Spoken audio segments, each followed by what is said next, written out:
about 6 months later, I started kind of taking my life back into my own hands. I started doing drugs again, started drinking. Next thing you know, I end up pregnant.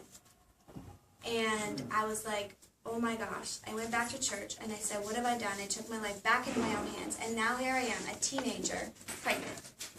What am I going to do?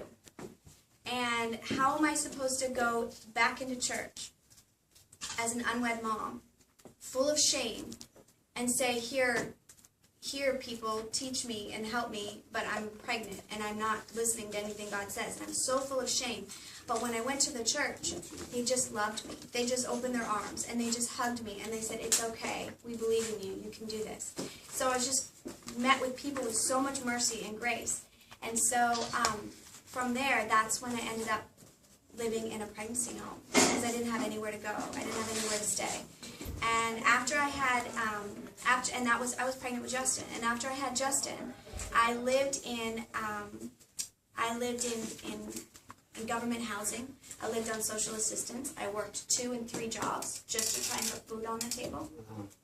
And we struggled. We really struggled. But I think we bonded over our struggle. And I was a single mom, because a lot of people know with single parents, they really bond with their parents. And so we were really close.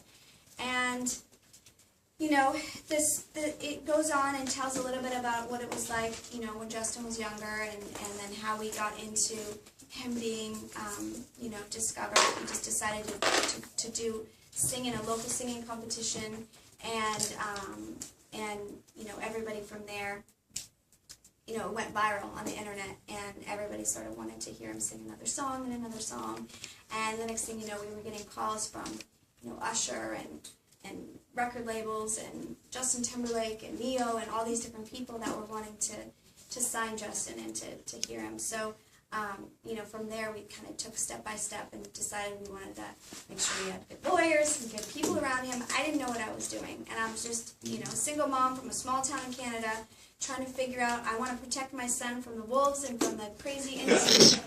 And, you know, so that's it in a nutshell. And so what I did is I've been sharing my story for years, trying to encourage people and trying to, you know, let people see that there's hope even in their own situations. And I know a lot of people can relate to a lot of parts in my story. And so what I wanted to do was write it down and encourage people to look at their own lives and look at their own pain and how to navigate through that pain.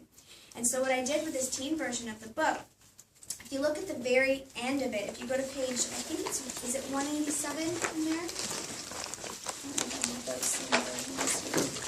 Oh, that's acknowledgments. No, it's discussion questions. What page is that on for you? 189.